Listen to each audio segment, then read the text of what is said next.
Hey, welcome to Weld.com, home of TIG time. Hi, I'm Mr. TIG, and today we're going to show you a few things on how to weld stainless steel. And you keep writing in and asking questions on how do I get rid of the oxides on the bottom side, how do I get rid of the oxides on the top side.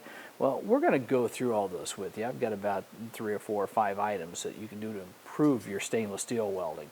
But first you got to understand what stainless steel is. And stainless steel is nothing more than steel that has a little bit of chromium mixed in. So the chromium is what's causing us the fits. So I'm going to start off, and the number one issue that I have when you're welding stainless steel is your TIG torch setup. And I'm just going to describe it. This is a very common, very standard setup. And even though I've got a nice fine point on there, I got a 1/16 tungsten, this gas distribution is just not very good, meaning that the pattern coming off here is not very wide. So as you weld and you get through the liquid zone and it resolidifies, the oxygen attacks the metal. And when it attacks the metal, it becomes really tenacious. So, you know, the best thing to do is get a wider pattern. So I want to show you what this looks like welding up one of these samples. I'm just going to weld up about 1 inch, and I don't have any gas on the back side. So you guessed it, you're going to get chromium oxides on the back side as well. So let me get my gear on and I'll do a little 1-inch weld on this thin stainless steel.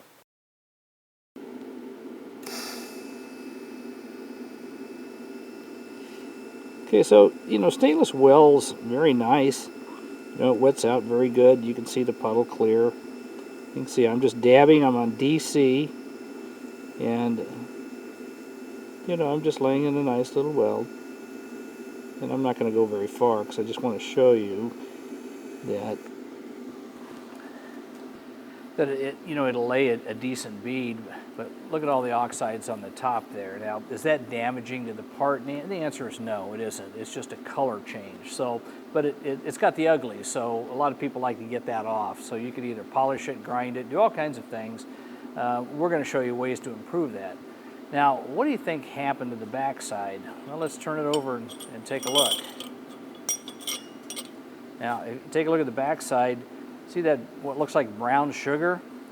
Well, it's not good. Those are chromium oxides, and chromium carbides actually form right there. So if you have a high stress part, then you're going to have all kinds of little cracks that are going to propagate. You get into an exhaust system for an aircraft, for instance.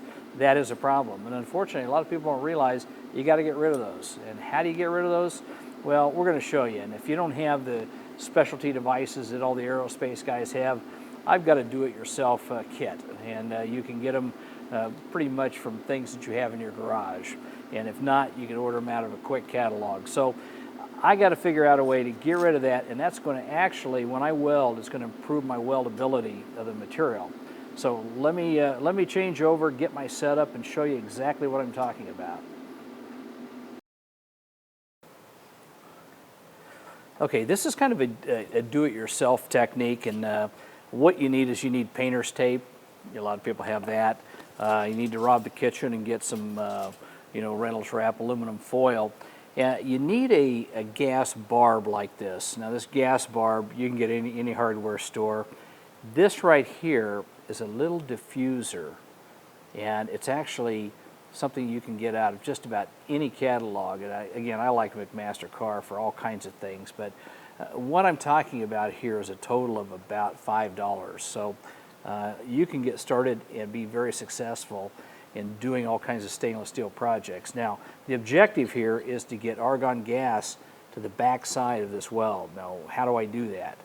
Well, for this particular configuration, it's pretty tough because it's a flat metal, but if you notice, it's got a little bit of a curve to it. So all I'm going to do is build a trough.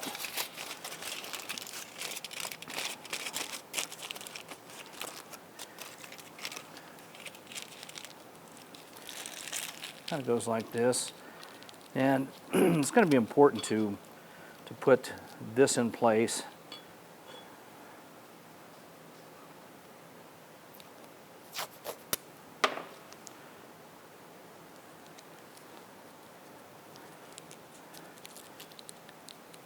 Okay, so I'm going to run another line through here. Argon's going to be running through here. So what that means is that I've got to have either two bottles with one regulator each, or you take the dual regulator flow meter. So you take a look at this, and I'm only going to run maybe somewhere around 10 to 15 CFH through here. So I take the part, I basically wrap it up very much like this, fold the edges over, and just know that you got to be pretty creative on something like this.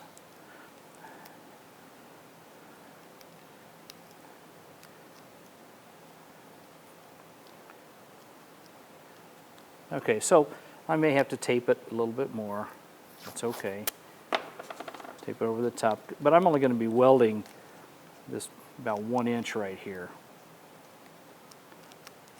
I'm just going to weld right here, then take it off and show you. So let me get my gear on. I'm going to turn this on at about 15 CFH, and then I'll make a weld, and then take it off and show you.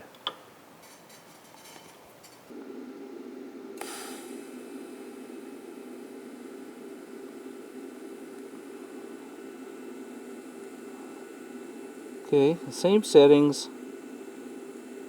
Still welds pretty nice. Again, I'm just going to weld maybe 1 inch just to see. Okay, so about 1 inch worth of weld. I'm going to back off.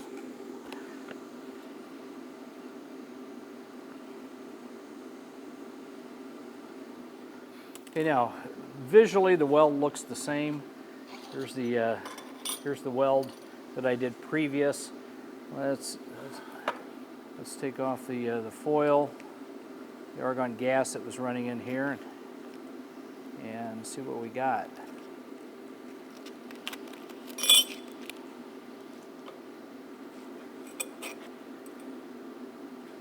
Okay, so you can see from the back side. So I've got good argon coverage. It doesn't cost a lot to create this setup, but you can see the oxides over here had no gas coverage. This with gas coverage. So what's the next step? What makes this even easier? Because that's going to be a very sound weld. Well, what's going to make it easier is this. This torch setup is adequate, and I don't like adequate. Adequate sounds like average. So I like to change this over. And I want to go to a gas lens. Now the reason for the gas lens is gas distribution. It spreads the gas nicer and wider. So let me go ahead and change this over, and I'm going to do another sample just exactly the same way with gas backup using a gas lens.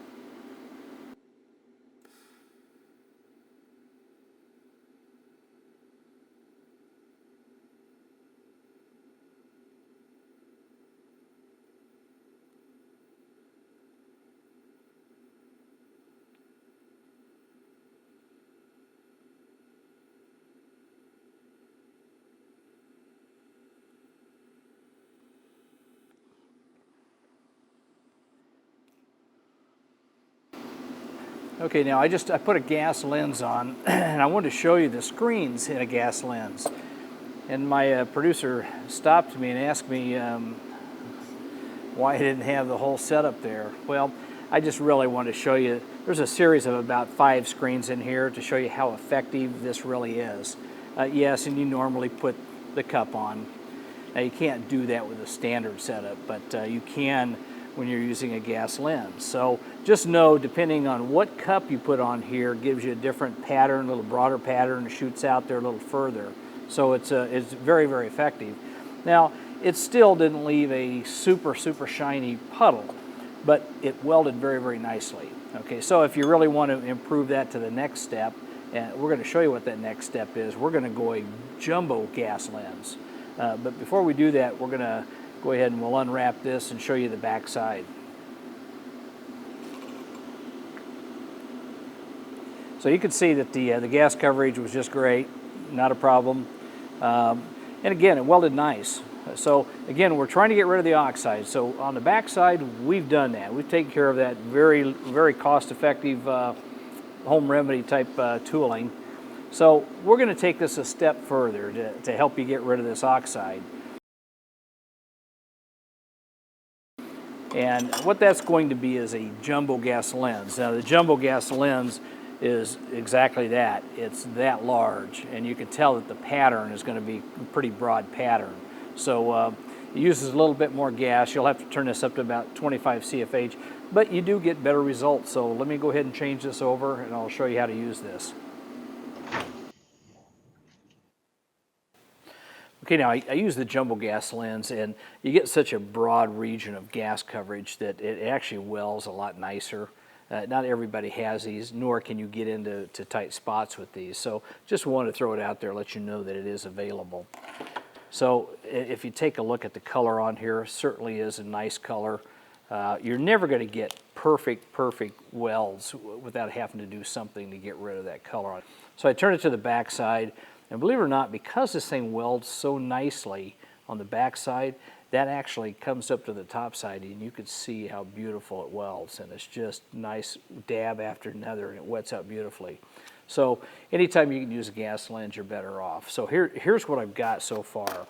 And you can put these side by side. And you know, by far this one came out the shiniest.